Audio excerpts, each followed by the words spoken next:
Good evening and welcome to the Local 3 Sports Awards. I'm Pete Francis. Iron Mountain looks to be one of the top teams in the UP this fall, but as the old saying goes, to be the best, you've got to beat the best. So a lot of people here were talking, obviously, about the game, but some people were talking about who would win in a wrestling match between you two guys. My kids asked that question. I said Coach Graff would break me in half. He's a powerful man. I'm just old and feeble. Is it national championship or bust? Welcome to Game of the Week Live, presented by Marquette Automotive. We're in Escanaba, where tonight Escanaba is facing off with Gaylord, and joining me right now is the head coach of Escanaba, Dave Howes. The high school basketball playoffs had everything you'd want. Drama, upsets, wild finishes, incredible games. The Huskies will open up the season September 3rd right here at Sherman Field against Walsh, and this is a place Michigan Tech didn't lose a game all last season. Good football weather, though, for the players. Absolutely. Well, for the players, yeah. Not for me. It's time to get the lowdown on the Westpac, and Bryce DeWine of the Daily Mining Gazette is on the phone to enlighten us. Bryce, Calumet ran away with the conference last year. Are the Copper Kings the team to beat once again? When building a basketball team, the most important position to fill is point guard. Hailing from Memphis, Tennessee, freshman Naba Eccles is the Wildcats' floor general, and his recruitment was a little different than usual. Leading the Wildcats with over 13 points per game, Naba Eccles is grabbing attention. Our point guard's going to be good. Ask his coaches what they think of Naba, and they tell you he's Dynamic. So how does a dynamic point guard from Memphis, who led his high school team to 2 state titles, end up in Marquette? Charles Belt, our assistant coach, went down to a barbecue in Memphis, and someone said, hey, your second cousin's a really good player. Well, we've all heard that story a number of times. Was basically there for kind of a family reunion. And right away, it was, well, you should check out your cousin, man. You probably want to recruit him. And if you can imagine, I've been told that I have cousins that are good basketball players countless amount of times, even before I was in coaching. And so I kind of just said, okay, yep, all right, I'll follow up on it. Well, Belt didn't follow up right away, but then, long story short, the Wildcats needed a point guard. I got a call one day from Coach Belt to find out he was my cousin, and he just let me know how that was rebuilding their program, trying to get back to how it used to be back in the old days. He asked me, would I be okay with that to try to lead the team back to the old days. The answer was yes, so Eccles passed on 4 Division I offers to join Northern. I got criticized a lot by coming here, because knowing I could have went Division I, but I felt like it was a better opportunity to come here because I can play more, and I think I can play my game the way I want to play. We're relying on him on so many things. He's our leading scorer right now. He's our leading assist. The other part about it is he has to guard the toughest point guard and the toughest player a lot of times in the team, night in and night out. Eccles and the Wildcats play their final home game of the season tomorrow against Northwood. When Forest Park joined the 8-man ranks this season, everyone started counting down the days until the Trojans would face North Central. Well, that day is here, and the two schools battled it out in our Game of the Week presented by Marquette Automotive. Let's take you to Crystal Falls, where Daniel Nasserini and the Trojans look to dethrone the defending champs, and Forest Park strikes early, and it's, you guessed it, Nasserini getting the Trojans on the board, 6-zip Forest Park. The Jets don't stay down long. Jason whitens to the mullet, Marcus Krasinski, and the Jets are glad to have him back. North Central gets the 2 and leads 8-6.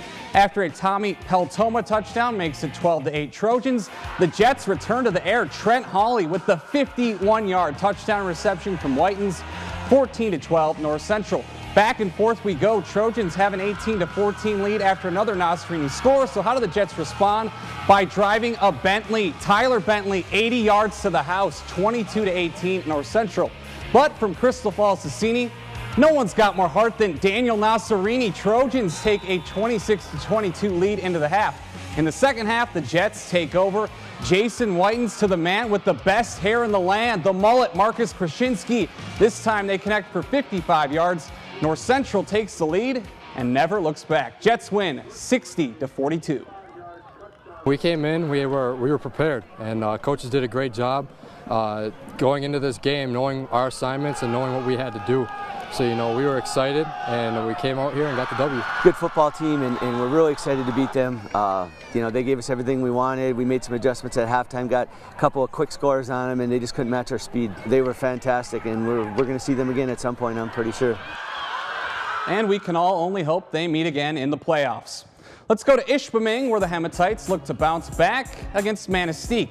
No score after one, then Donald D'Onofrio finds pay dirt from 2 yards out. It's 6-0 Ishpeming. Now it's the Emeralds' turn. Nolan Armock to Colton Rice, and no one is going to catch him.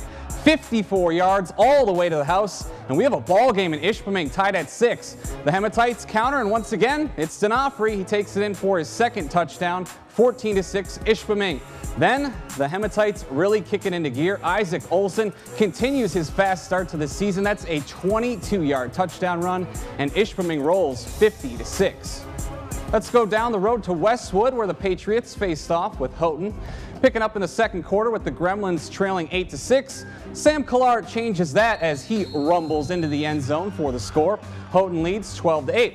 Third quarter, the Patriots respond. Nathan Beckman on the keeper, and Westwood regains the lead 14-12.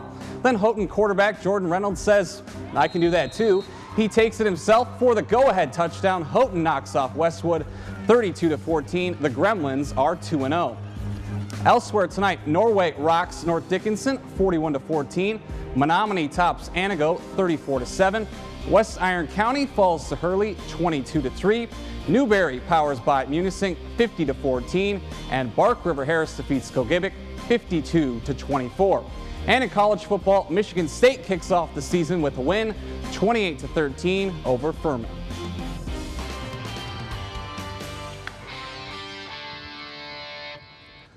For our moves of the week, let's go back to Westwood. Nicholas Weingarten with one of the best catches you will see all season. Wow, take another look. Just a great diving catch. Congratulations, Nicholas. You get the local 3 sports moves of the week. And it sounds like the game of the week didn't disappoint tonight either. Very kind of close back. That first half was a really great half, and Forest Park actually had the lead, but then the Jets, you know, they just revved up the engines in the second half, and their offense was too much to match. Okay, Pete, thank you. Daniel Olson was the star of the Ishpeming football team. Daniel Olson almost sacked, but he shakes the tackle, goes down the left sideline, and he's going to gain about 7 yards. He received numerous honors and accolades, but he also suffered a very private battle with depression. My son was struggling for 8 years, and when he came forward and really fought it hard for 3 years, we didn't know anything about it. He didn't know anything about it, and he was the one suffering. On July 19, 2012, Daniel's pain became too much to bear. So many people hide it, so many people who are suffering hide it, and then if they do commit suicide early, before they've tried to get help, before their loved ones don't even know anything about it, that's even more tragic.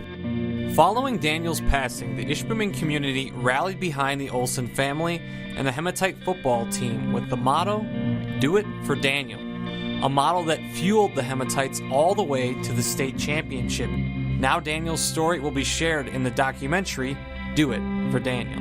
Number one, we'd like to get it in every high school in the country. We want to get it to as many film festivals as we can. Hopefully somebody picks this up, shows it in large market areas where it can help people. People don't know about anxiety, depression, mental illness. We want to be able to define depression. Jeff Olson hopes Daniel's story will help others dealing with depression and anxiety.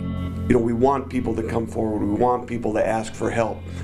Because, you know, we knew as a family, we hit it because of the stigma.